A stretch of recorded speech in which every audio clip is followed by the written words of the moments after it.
A second or so for people to jump on the live. Perhaps you're watching the replay even. As we do that, let me know where you are joining me from around the world. Your city, your country. I want to hear from you, where you are joining from around the world. We always get people from every single part of the world. We get people from North America down here to Australia, all around the globe really. So it's always great for me to connect with you, to hear from where you are joining from. We got someone from Canada, and we have Aaron, who is joining not on YouTube, but he's tuning in via messaging here, me. So welcome, Aaron. Great that you've connected to this. And I'm going to turn my sound down off on the phone. We've got Canada already, Michael, and Melbourne and New York. Who has seen the title of this live? Quantum Healing Hypnosis Technique. If you caught my live last week, you would have heard all about it, sharing what the method is, its history, its development, where it came from. And no, this is not the Queen of England behind me, as a lot of people have pointed out. You might know it's Dolores Cannon, the founder, the creator of QHHT, Quantum Healing Hypnosis Technique. And we'll be delving in more to the subject today of why the method exists, how it works, the purpose of it, and why people choose to have a session. I spoke in my last live about the benefits of quantum healing hypnosis technique, what people get from having a session.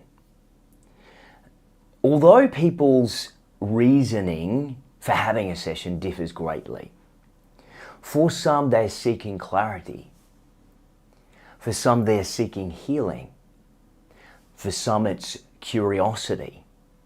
They've heard about the technique, or they are familiar with the work of Dolores Cannon, and they have curiosity about experiencing it for their own. To more convoluted reasonings, perhaps they're questioning whether they are a volunteer or a starseed because they've heard that material in Dolores Cannon's books. I find it greatly differs from person to person why they choose to have a session. I do believe, though, people are always guided to have a session one way or the other, either by their own higher awareness, or perhaps a guide or an ancestor that's passed on that's giving them intuitive messages to have so. Maybe you can let me know in the chat if you've had a quantum healing hypnosis session. I want to hear from you. I will be doing Q&A in this, so please do stick around if you're watching the replay, if you're joining live. And hello to Faye and Deborah and Michael. Faye, have you had a quantum healing hypnosis technique? You're also in Melbourne, as I am. I want to hear from you. I want this to be an engaging either replay for you, because I'll still get into the chat and converse with you and answer as many questions as I can.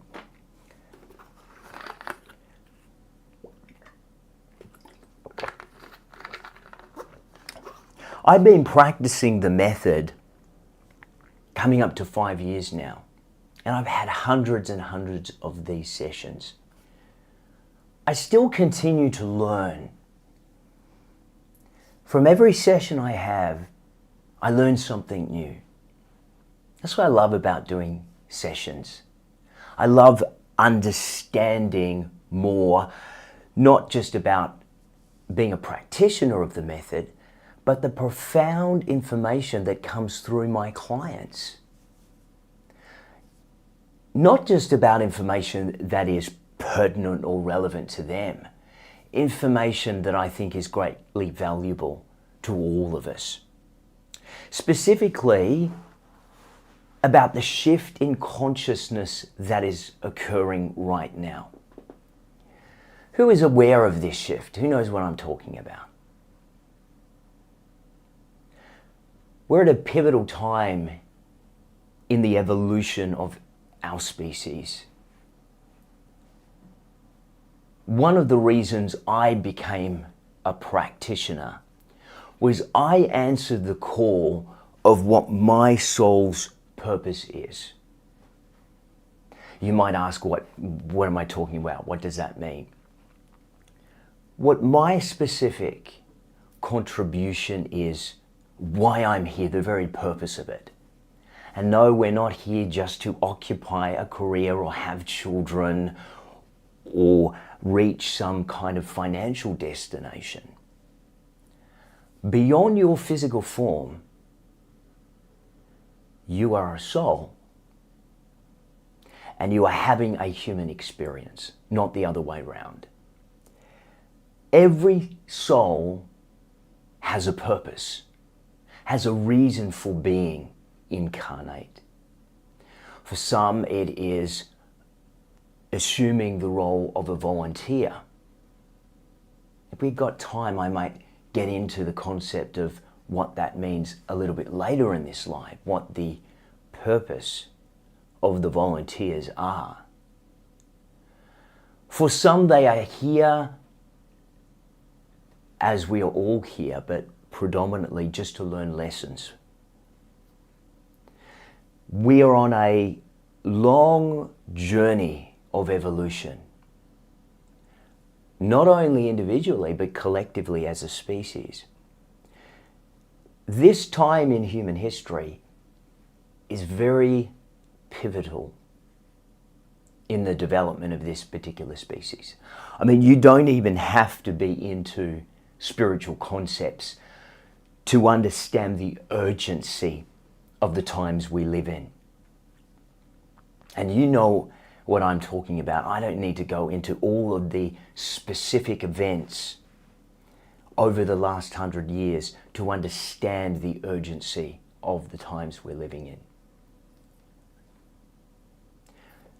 We're at a pivotal part of our development. I like to put it this way: we're at a fork in the road. We're at an individual level. We get to choose where we go. Question is, are we going to stay with the old? The way I define it is the old world, the new world, just so you understand where I'm going here. Are you going to stay with this old system, this old world, this old way of being and acting? Or are you evolving and shifting into higher states of consciousness and awareness? That is the decision we all personally face. My observation is the vast majority of people are choosing not to make the shift. This is a free will planet. I think that's got some positives and I think it's got some negatives to it. I think the positive side is we get to create our reality as we all do. Perhaps you don't agree with that. You might say, I didn't create this reality. This reality is rubbish. I'm not getting anything I want in this reality. You don't get what you want. You get what you are. If we got what we want, don't you think anyone would want to manifest a positive reality? And yet, most people find themselves with conditions of their life that are unfavorable. Sure, they know about manifestation, they know about the law of attraction. Most people will be familiar with the concept. It's a mainstream subject now. Manifesting reality, creating reality. And yet, over and over again, from all the individuals that I work with to people that I converse with. They're living lives that aren't aligned to what they want. So why is that? That's a good place to start, isn't it, as a question. Why is that? Because we don't get what we want. Haven't you had enough conversations yet to know, you've probably said many times, life's not fair. We're creating it. Now, stay with me here. Most people are creating, and of course they're not doing it consciously, they're creating through their belief structure, through their belief system, an unwanted reality. What words are you speaking? What words you're speaking and what thoughts you're having is creating your experience.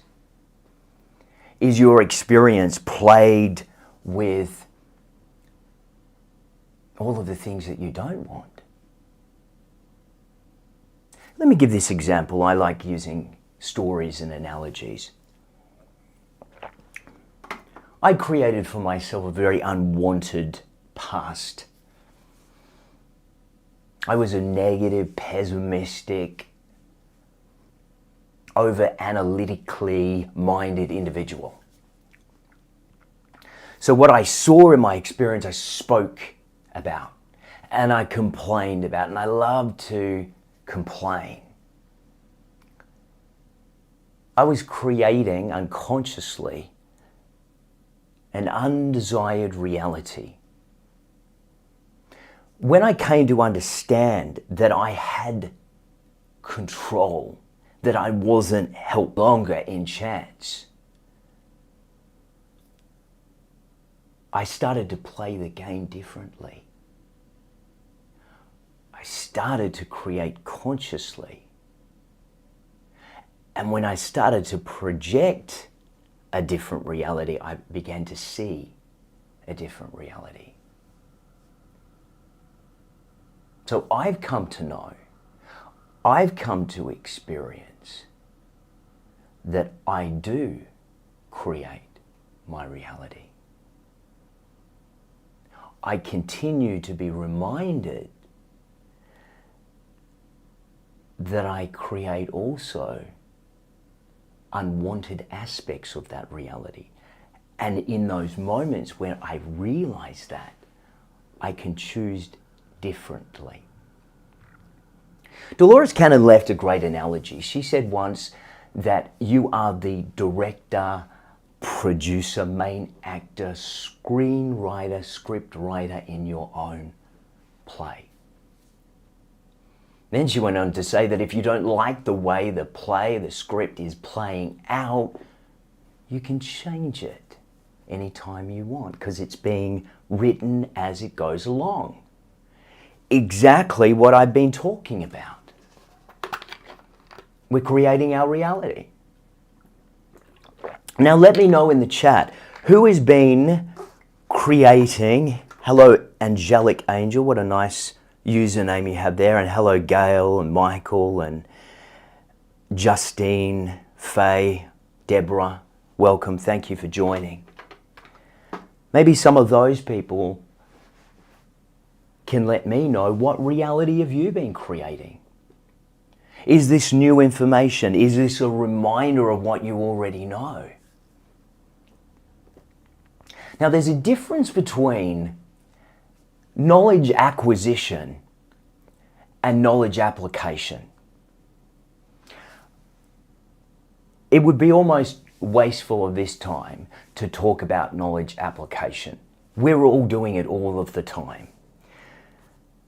The advent of artificial intelligence now, it's as easy as ever to hit a couple of buttons on your smart device and you have access to all information in real time. There's no question as to, do we have access to knowledge acquisition? We're all, if you've got one of these as most of you do.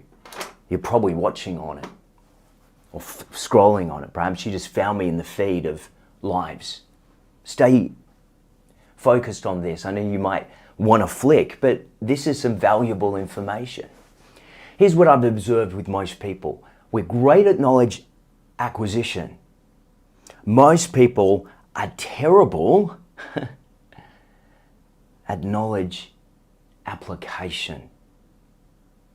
We don't apply what we know. See, it's very easy for someone outside of your experience to tell you what to do because they're not in the position. They've got the knowledge. It's the application of the knowledge that is going to yield any benefits. So number one thing I come across with everybody I work with, and I know it because I have a follow-up process with all of my clients and I check in with them. Unfortunately, I've observed this pretty widespread, even with the workshops that I conduct. The vast majority of people do not complete what they start. They have good intentions, they want change, but they don't follow through on the knowledge application. And that is where the vast majority of individuals fail in life. They don't apply what they know. And that's the big difference. It's the big, big difference. Question is, how much do you want it? How much do you want the change? Do you want it enough to be consistent with it and not give up? Attention spans seem to be, someone says Dolores Cannon, yes, she's behind me, you probably can see her picture. I'm just reading the chat to see if we can answer any questions. Dance, someone has asked me to do. I don't have enough room in my studio to dance. I wish I could for you. I've got quite a lot of cables around me. I'd probably trip and fall and hit my head on one of these lights. Do we have any questions at this point? And I will answer questions as we go throughout this live today. And I'll be taking some time to do this live stream today. I always use the content that's created from here for Instagram, for YouTube videos. So I spend time really discussing some things that are important. So if you've got questions, please ask away. And I'm happy during the time I've got here to answer as many questions as you have. Specifically, we're talking about quantum healing hypnosis technique. In my last live, I discussed the founder of it, Dolores Cannon, who is pictured behind me. She developed this technique over 45 plus years of research, of application, knowledge application, experimentation, learning, and then applying, till eventually in the last 10 years of her life, she began to teach her method.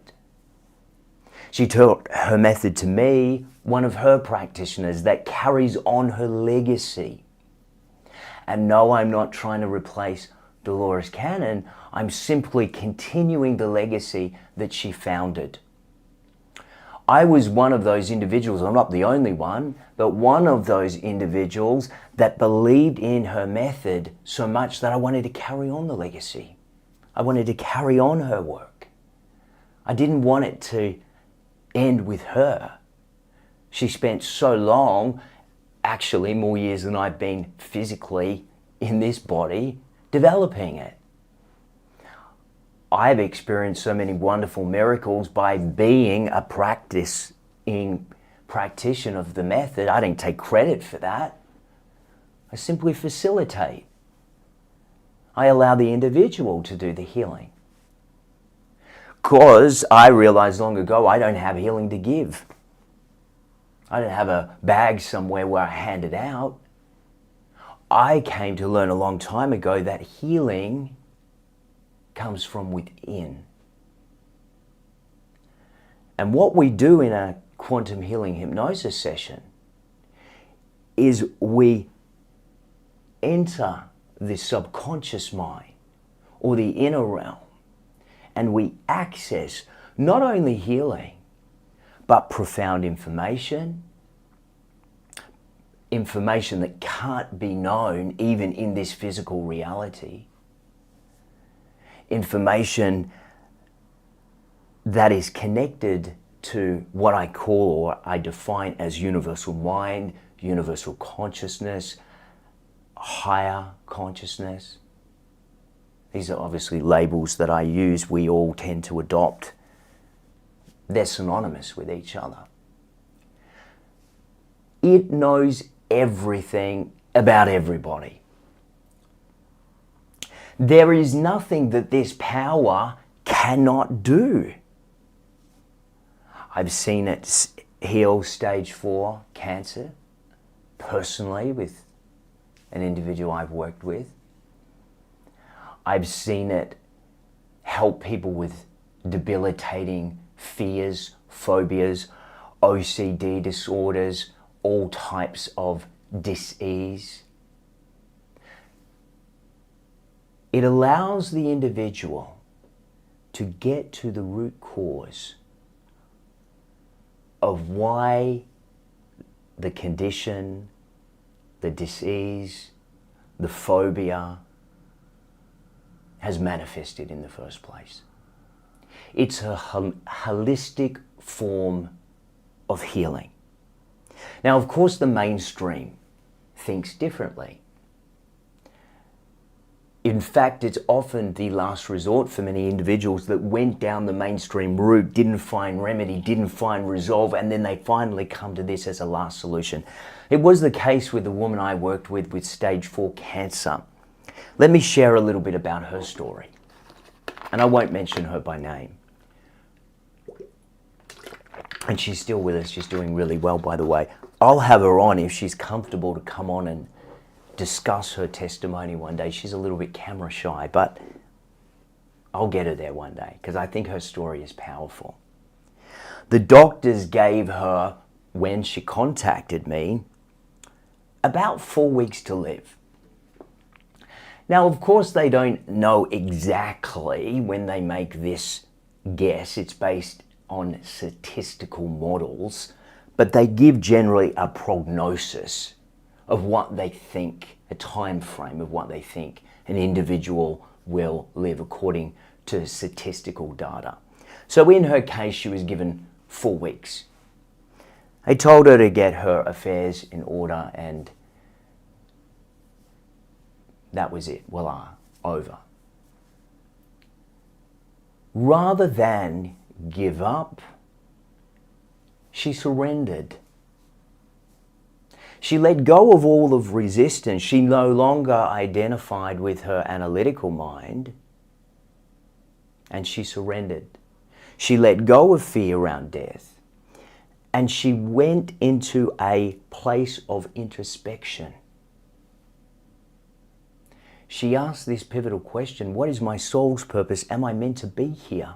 Or am I meant to just succumb to this disease? Now, there is no right or wrong with this. Every soul that comes into the physical, before they incarnate, chooses when they come in and when they leave. That's a decided thing. When I learned that years ago, I had fear of death. And when I realized that I get to choose from a soul's perspective when I go, it took away any power over any outside condition, force, that it was going to be taken away from me. Now, not everyone's going to agree with that. A lot of people will argue, why would someone go in a disaster? Why would someone go in a car wreck? The analytical mind and the higher mind have a very different perspective on life. Let me tell you, I've come to learn this. This is why quantum healing hypnosis technique is so powerful, because we're not dealing with the conscious mind. We're getting into the theta brain state before being unconscious and accessing this higher aspect of an individual. That's where Dolores Cannon learned that all the information was. This higher information. Occasionally during a session, the analytical or the conscious mind will try to interfere in a session because it's always trying to control or keep you safe. It's its function, it's its job to keep you safe. That is why I would rarely say the ego is bad. The ego is not inherently bad. The ego is trying to keep you safe, trying to predict outcomes. It's trying to get you to avoid scams and all of the things that we face on a daily basis. You need it, believe me. You don't want to relinquish ego. Those people that talk in spiritual circles about letting go of the ego or having no ego, I don't know if they fully understand the concept and the functionality of the analytical mind. You wouldn't survive a second without it.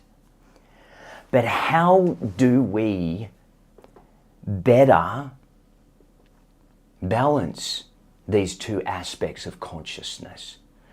The right hemisphere of the brain, which is more of the intuitive, creative aspect that is more prominent in states of theta when we go into hypnosis, which is just deep relaxation. It's consciously induced during hypnosis so that we can get the healing and the information. That's why a practitioner will never do the healing. Anyone that tells you they're doing healing, I'm very skeptical. That's the protective part of me that comes through. Anyone that professes to be healing other people, I'm very skeptical. Why? Because healing doesn't come from an external place.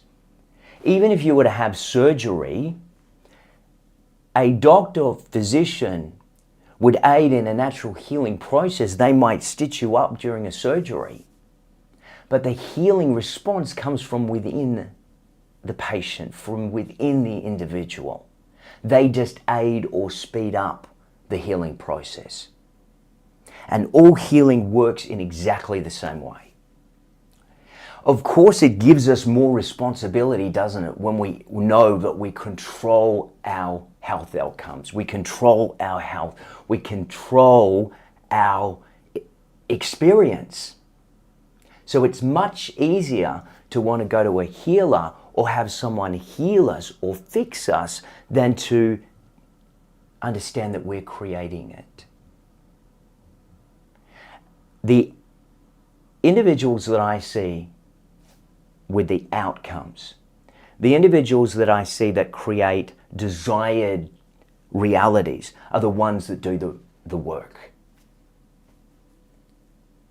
The ones that practice what I'm talking about. The ones that apply the knowledge learned. But the vast majority of individuals will be in Group A, which are the knowledge acquirers. They know it all. Who knows these people in their life? They're know-it-alls. They know everything. And yet, you look at the conditions of their life, it does not match the knowledge acquisition that they've obtained because they've not applied anything that they've learned. Who knows what I'm talking about? And I'm going to go to some questions now. Because as when I do these lives, I take advantage of answering questions. I want it to be engaging. So who have we got here?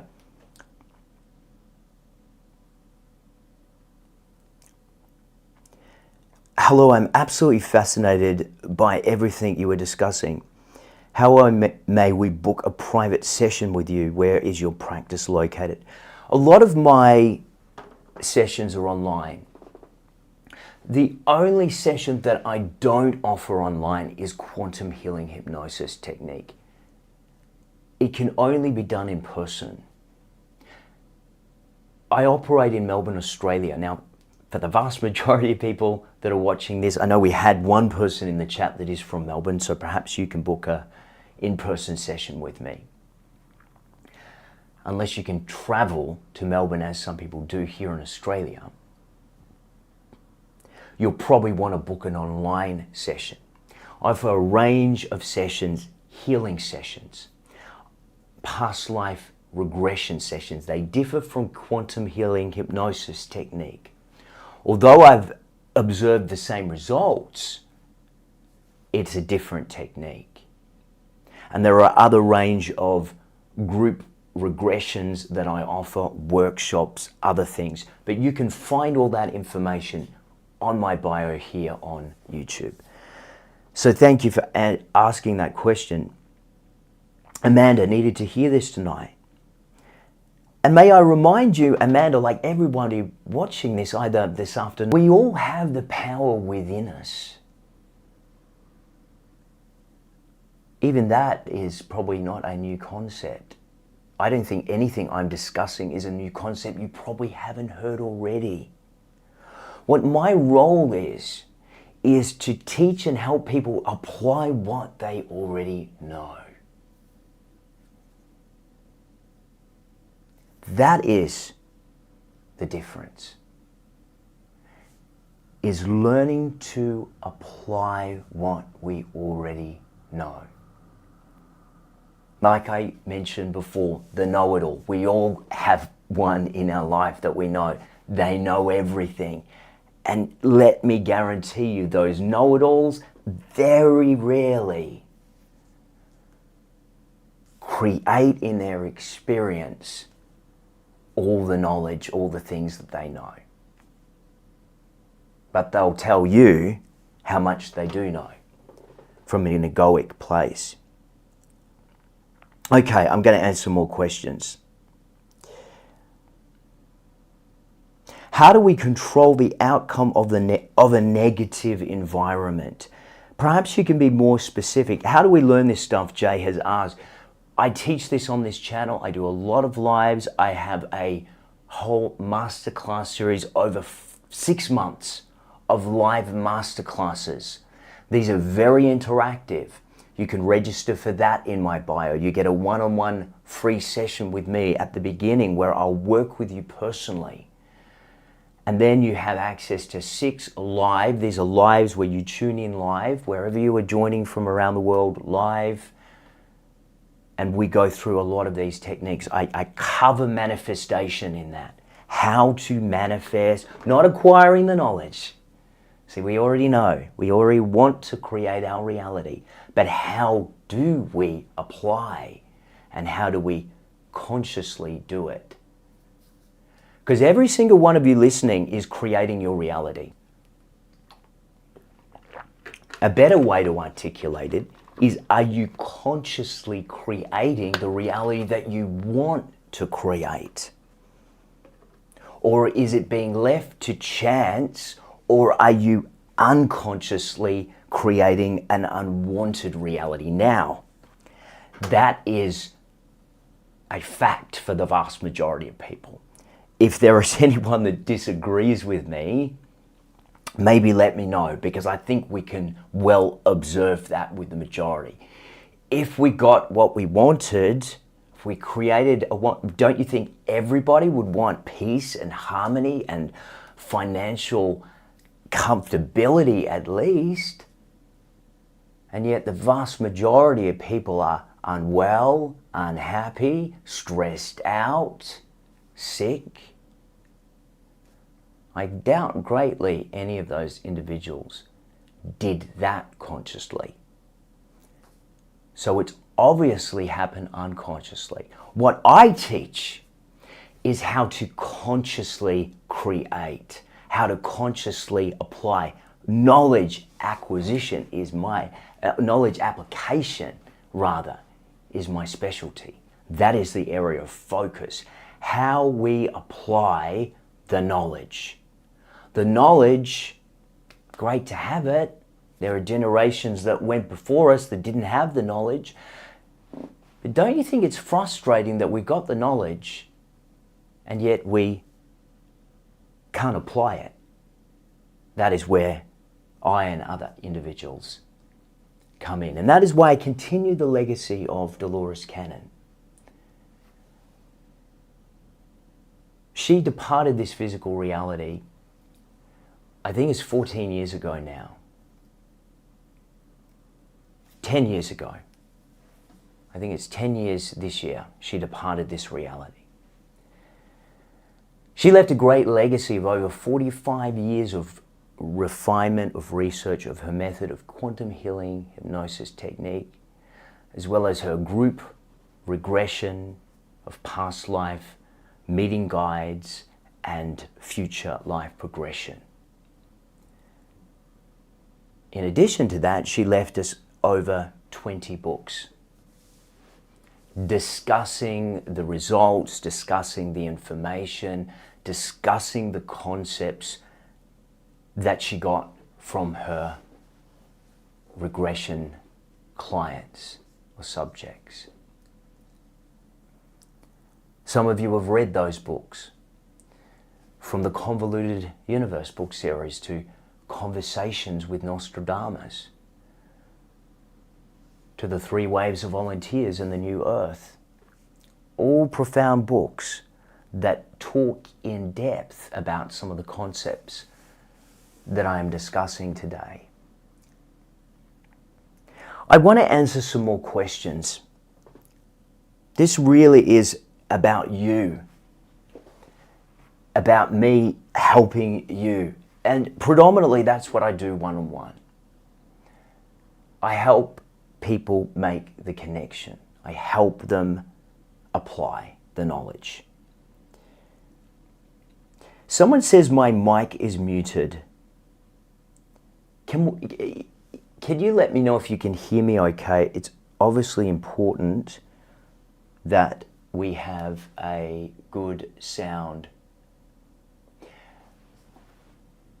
Someone says they hear me not muted. So perhaps James that said the mic was muted, it may be your end. Maybe you've hit a button or you've got your sound off.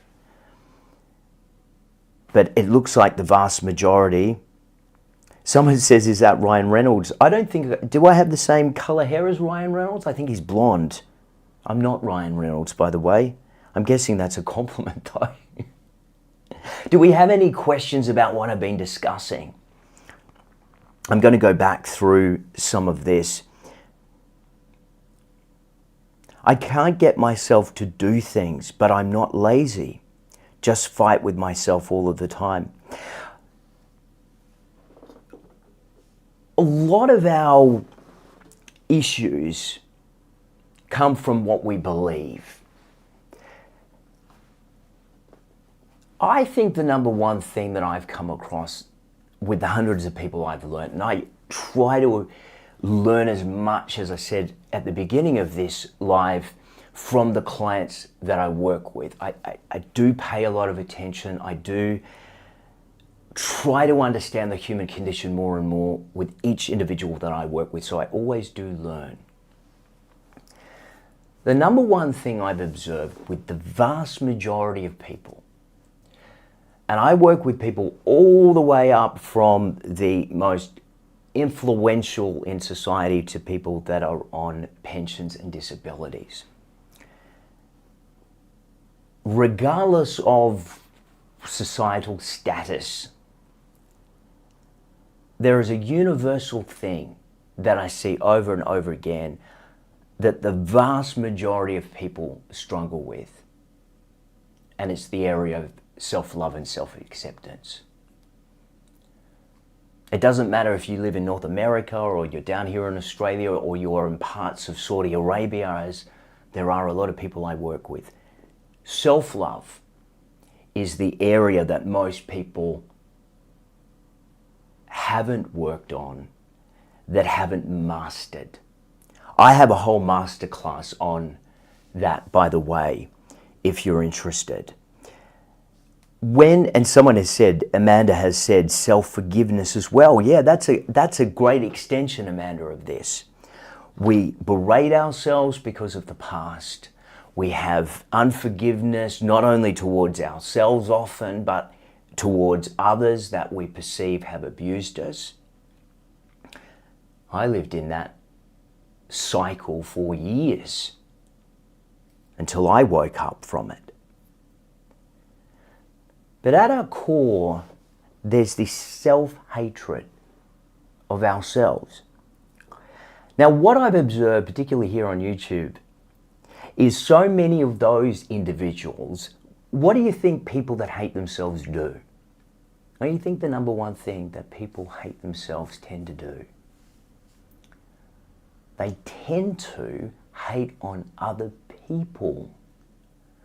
They project their own state of consciousness onto others to make themselves feel better about themselves. We live in a time, particularly with social media, there's a lot of negativity, there's a lot of hatred, because people have a platform in real time to express their consciousness. In fact, when I got started communicating, particularly in these lives, because people would seek out live transmissions, particularly here on YouTube, where they would actively spam or hate on others. I've learnt now to just ignore it. I don't have the time to waste. I would rather answer meaningful questions than to respond to haters. I've always noticed the same condition. They're just projecting. Or perhaps for you, it's someone who abused you in your past. They were projecting a state of consciousness onto you. You were just in the way. It wasn't personal. When I learned that truth, everything in my life changed. When I ceased to personalize the abuse that I had received from others and realized that it had nothing to do with me, I was just in the way, I was just their projection, it became very easy to forgive when I removed the identity from it and ceased to identify with it. It's very easy to forgive. I learned to forgive from the teachings of Dolores Cannon. I'd heard about forgiveness, I heard about the benefits, but it wasn't until she said it that it really stuck with me. And it did stick with me one day. And when I decided to forgive and I realized it wasn't personal, everything in my life changed. Dramatically so. I went from a shy, introspective person that was too frightened to communicate to someone that freely communicates and freely exposes myself to criticism because I don't derive an identity from it. It doesn't bother me. It's very liberating to live that way, and I think it's a shame that the vast majority of people spend their lives trying to keep people happy that they don't like anyway. Family members, neighbors, outside people. They spend all their energy, all their resources trying to please people that I've observed can't be pleased anyway. Wouldn't you rather please yourself and ignore the negative voices that aren't even personal anyway? Come on. I get criticized sometimes with my hair. My response is, I'm grateful I have hair. I know there are many men in my age bracket that envy I have hair. They wish they had not lost theirs. So there is that criticism. Or perhaps it's the accent, they don't like it. That's okay, a lot of people do. There are always going to be people that will find fault with you in some way, as they do with me. I'm not special in that way. What does it matter?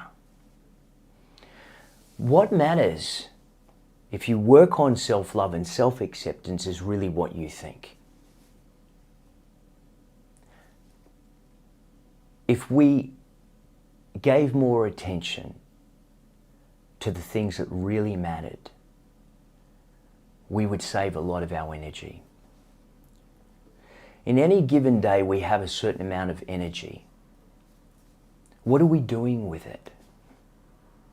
Are you using that energy to focus on all of the negative stuff that what you focus on is going to expand into your life? If you focus on the negativity, you're just going to see more of it show up in your experience. If you focus on what you're grateful for and what is good in your life and what you want more of, guess what? More of that is going to show up in your experience. So pay very careful attention to where you're putting your focus. Is it on all of the stuff that you don't want, and that is what is occupying your energy and your thinking? Or are you focusing on what you do want to create more of and allowing that to spread and expand? We're at an interesting time, particularly in Western countries at the moment. And if you're in other parts of the world, perhaps you can engage in this part of the conversation in the chat. But what I'm observing in most Western countries is a cost of living crisis.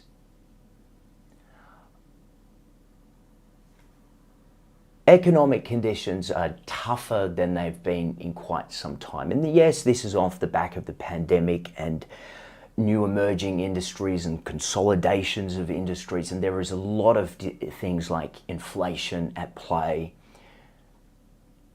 There's a lot of factors to this. But it's squeezing us more tightly at an individual level. If you look at times in history like the Great Depression, the financial crisis of the past, GFC, other times, the vast majority of people go into pessimistic, negative mode, doom and gloom. But there is always a small amount of individuals that see the opportunity.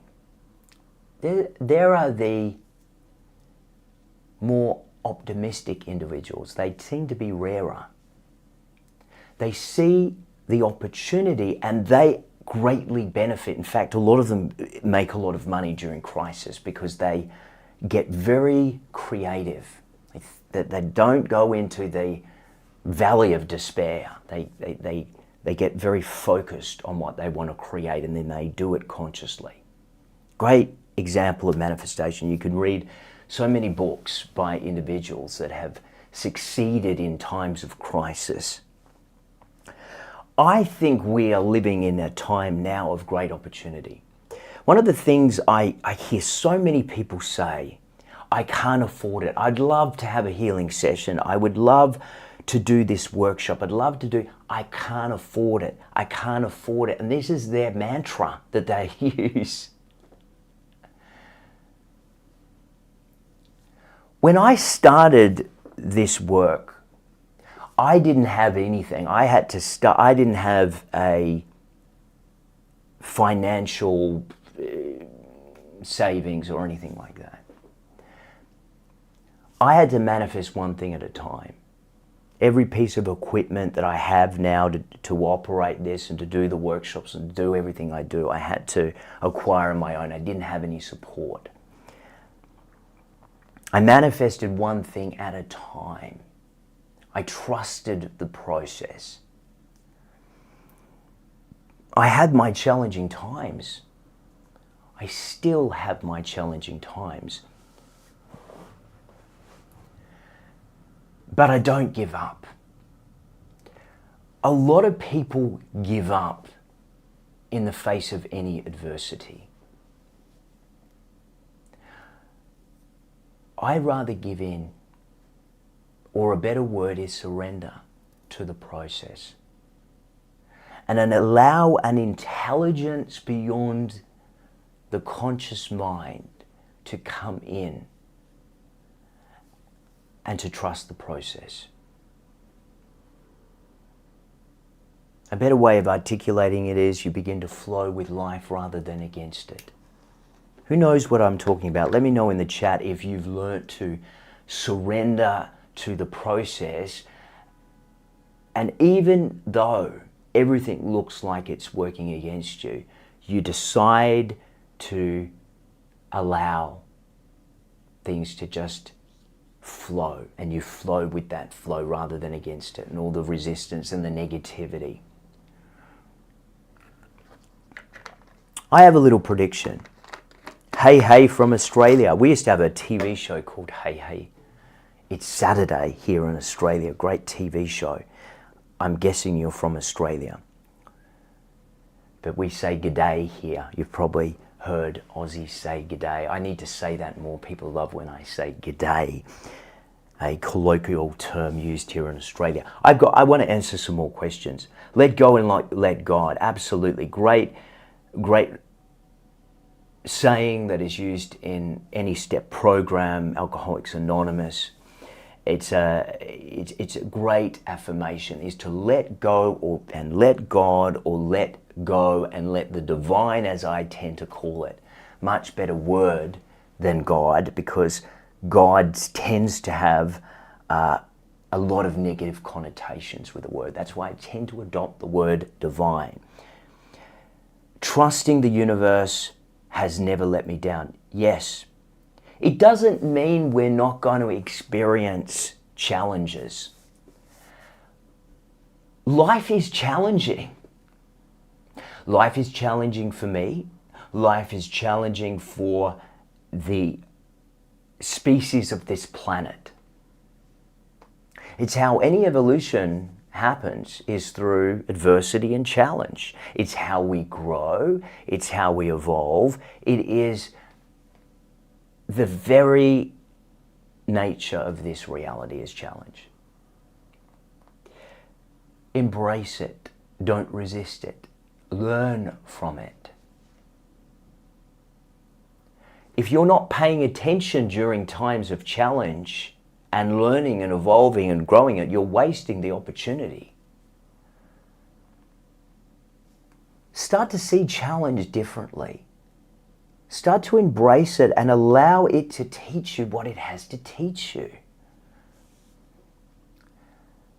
The reason that we are here is to grow and expand. And no, I don't believe that when this body dies, that's it. Some people that are scrolling through will believe that.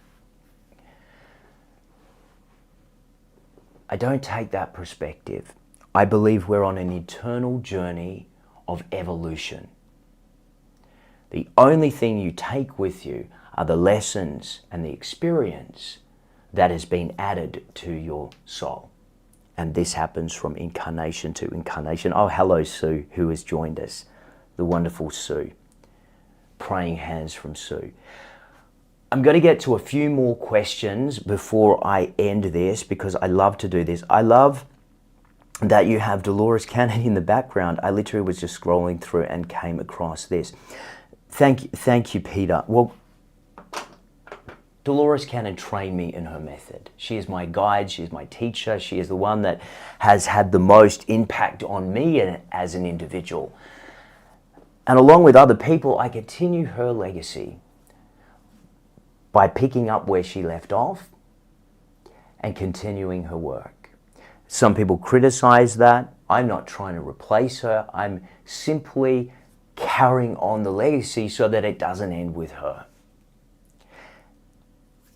And she put more years into her method of quantum healing hypnosis technique than I've even been alive. So for me to start from scratch, this is why she spent the last 10 years of her life teaching her method to people like me, because intuitively she knew that she wanted it to go on. And so that is why I continue. And much of this channel is around the teachings of Dolores Cannon, the ideas that are discussed in her books. So if you're into Dolores Cannon type of spirituality and content, you'll enjoy this channel and what this channel has to impart. We always have guidance to the next step. Absolutely. I see life as a game of jump rope. When you jump in and miss the rope here and there, yes. There's a great book called The Game of Life and How to Play It by, I always make sure I get her name right. Someone can remind me her name, and you'll know the name. Sherville Shin, I believe, is the surname. Florence Sherville Shin. There was a reel I shared quite some time ago where Louise Hay was quoting the book and she misspoke and said the wrong name, and I just remembered the amount of comments correcting the name. So I wanted to make sure I got the name correct for the purposes of the recording of this. It's a great book, and the way it articulates is that life is like a game. In many spiritual traditions, this reality has been described as a simulation, a game, a play, as Dolores Cannon described it as Shakespeare described it as. All synonymous, all meaning the same thing. Learning how to play or learning the rules of the game, you have an advantage. When you understand manifestation, true manifestation, that we don't get what we want, we get what we are, you begin to consciously create your reality rather than leave it to chance and create an unwanted one. Every single one of us is creating. You can be in denial about that. Completely denial. A complete denialist. And yet you're creating anyway. Only you are responsible for your life. Yeah, but I don't want to be sick. I don't want to be poor. Most of us don't want to be. And when I've gone through illness, when I've gone through poverty, you can make a decision. You can succumb to it. Or you can take responsibility and you can empower yourself to get out of it. That's how powerful you are. You don't have to believe that. But those people that do, and that they take action and that they apply the knowledge, are the ones that create different outcomes. Joe Dispenza did this around health. He was given a very pessimistic outlook on his health. He learnt these principles, he rewired his brain through neuroplasticity, and now he lives an empowered life where he is probably the #1 published speaker on the subject of neuroscience and self-healing. He's one individual. Louise Hay went from a woman who was severely abused as a child to the biggest publisher of self-help books in the world. And she did this in the later years of her life. I've come to witness, I've come to acknowledge, I've come to study, I've come to observe those individuals that despite the worst of conditions, they took responsibility and they created consciously the reality that they wanted to create, and they did it. I quote 2 sources there. If you're watching the replay of this, I still will jump in the replay, answer some of your questions. If you're not following this channel, if you've scrolled through, if you like this type of content, subscribe to this channel. I'm doing these regularly. I don't have a set time that I do them. Perhaps in the future I will, but I do them when I fit it in between clients. If you want to have a one-on-one session with me, you can visit my bio here on YouTube. I always engage with the comments. Like this video, share it if you think it's helpful. I'll see you next time I communicate.